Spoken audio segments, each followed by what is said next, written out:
आपसे एक बात पूछूं। इमेजिन करो कल सुबह आपकी आंख खुले और आपको पता चले कि आपकी सैलरी पहले से दोगुनी हो गई है। आपके सारे जरूरी बिल्स भरे हुए हैं, घर परिवार सब कुछ ठीक ठाक है और बैंक में इतना पैसा है कि अगले कुछ महीनों की चिंता ही ना करनी पड़े। तो क्या आपका मन सच में शांत हो जाएगा? शायद कुछ दिनों के लिए। फिर कोई नई ज़रूरत आ जाएगी, नई कार, नया फ़ोन, बड़ा घर, बच्चों का फ्यूचर।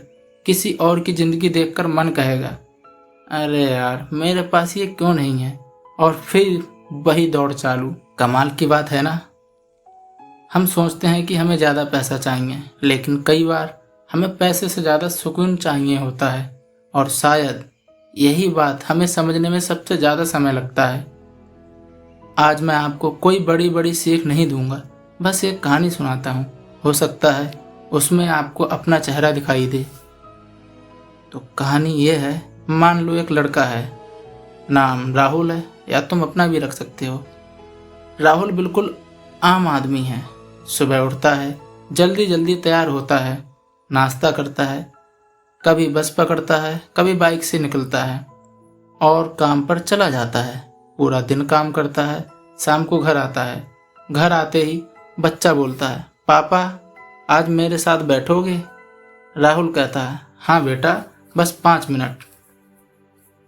लेकिन वो 5 मिनट कभी व्हाट्सएप में निकल जाते हैं, कभी यूट्यूब में, कभी ऑफिस के किसी मैसेज में, और कभी इतनी थकान होती है कि बस कहना पड़ता है कल बैठेंगे। बच्चा चला जाता है, राहुल चुपचाप खाना खाता है, फिर थोड़ी देर फ़ोन देखता है और रात को बिस्तर पर लेट जाता है। उस समय जब घर में सब सो चुके होते हैं, तभी उसका दिमाग जागता है। अगले महीने ईएमआई है, बच्चे की फीस भी देनी है, माँ की दवाई लानी है। इस महीने कुछ नहीं बचा। फिर वो बैंक ऐप खोलता है, बैलेंस देखता है और मन में बस एक बात आती है, पता नहीं पैसा कहाँ जाता है। क्या ये कहानी सिर्फ राहुल की है?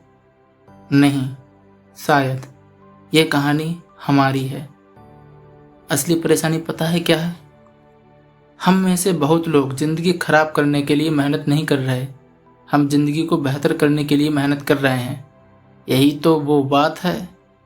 राहुल भी गलत आदमी नहीं था।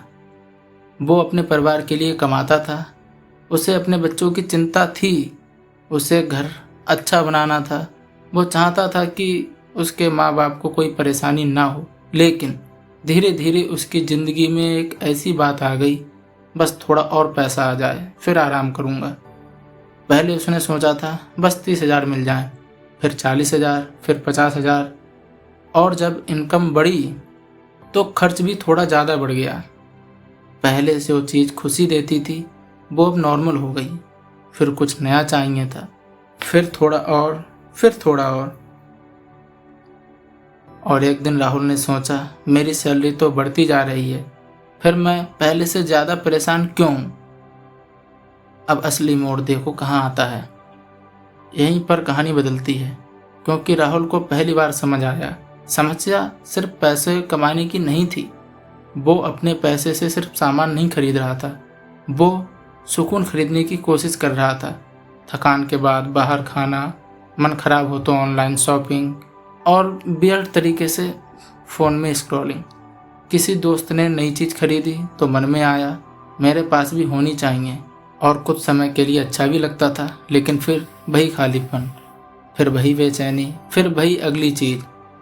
और एक छोटा सा सवाल, अब अगली बार जब आपका मन कोई चीज़ खरीदने के लिए करे, बस एक सवाल पूछना, मुझे सच में ये चीज़ चाहिए या मुझे अभी अच्छा महसूस करने के लिए ये चाहिए?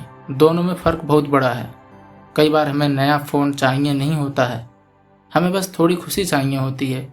कई बार शॉपिंग की ज़रूरत नहीं होती है, बस मन भारी होता है। कई बार बाहर खाना नहीं होता है, बस पूरा दिन इतना खराब गया होता है कि लगता है आज खुद को कुछ खिला देता हूँ। और इसमें कोई बुराई नहीं है। समस्या तब है जब हर खराब फीलिंग का इलाज पैसे खर्च करना बन जाए। फिर आता है कंपैरिजन। और भाई आजकल ये चीज़ बहुत मुश्किल हो गई है। पहले हम पड़ोसी से कंपेयर करते थे, अब पूरा इंटरनेट सामने है, कोई नई कार खरीद रहा है, कोई विदेश घूम रहा है, कोई नया घर दिखा रहा है, कोई बिजनेस कर रहा है, कोई बता रहा है मैंने इतने पैसे कमा लिए, और हम अपने कमरे में बैठे बैठे सोचते हैं यार मैं पीछे क्यों रह गया। लेकिन एक बात याद रखना, आपको उसकी ज़िंदगी का सिर्फ वो हिस्सा दिख रहा है जो उसने दिखाना चाहा। उसकी ईएमआई नहीं दिख रही, उसकी चिंता नहीं दिख रही, उसकी रातें नहीं दिख रही, उसके घर की प्रॉब्लम्स नहीं दिख रही। आप उसकी पूरी ज़िंदगी को अपनी पूरी ज़िंदगी से कंपेयर करने लगते हो। यह मुकाबला शुरू से ही गलत है। सबसे बड़ा सवाल, तो फिर क्या करें? क्या पैसा कमाना छोड़ दें? नहीं, बिल्कुल नहीं। पैसा ज़रूरी है, बहुत ज़रूरी है।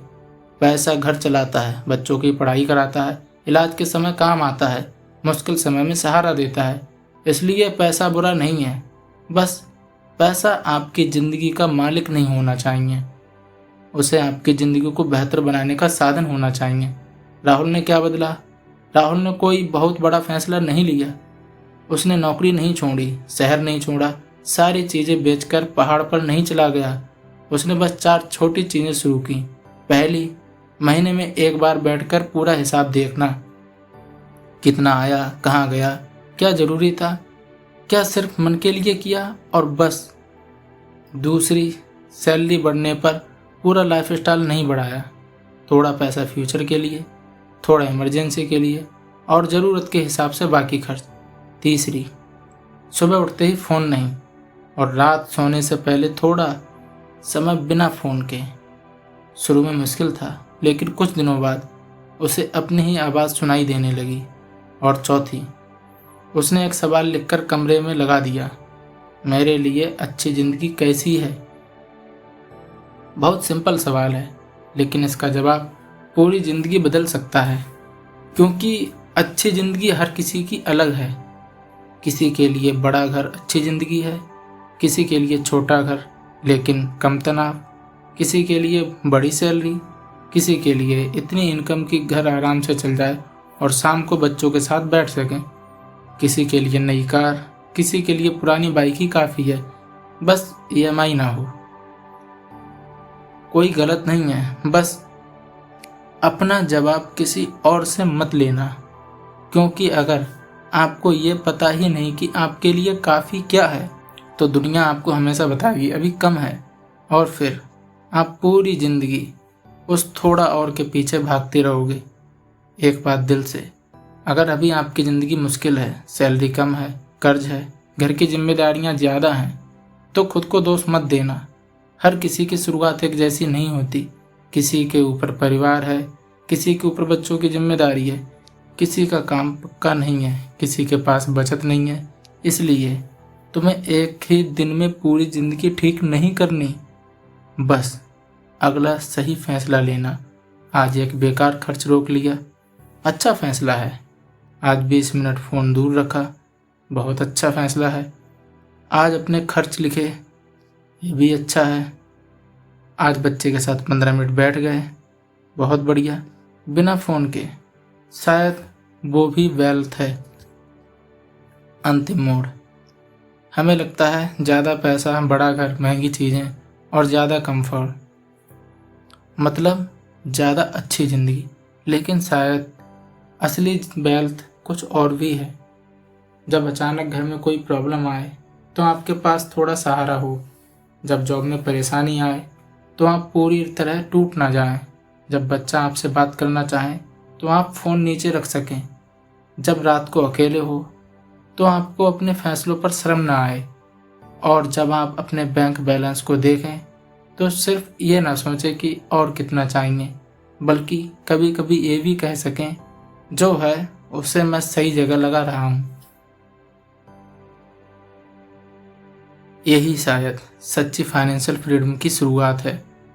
तो आज रात जब सब सो जाएं, फ़ोन थोड़ा दूर रख देना और खुद से एक सवाल पूछना, मैं जिस ज़िंदगी के लिए इतनी मेहनत कर रहा हूँ, क्या मैं सच में वही ज़िंदगी चाहता हूँ?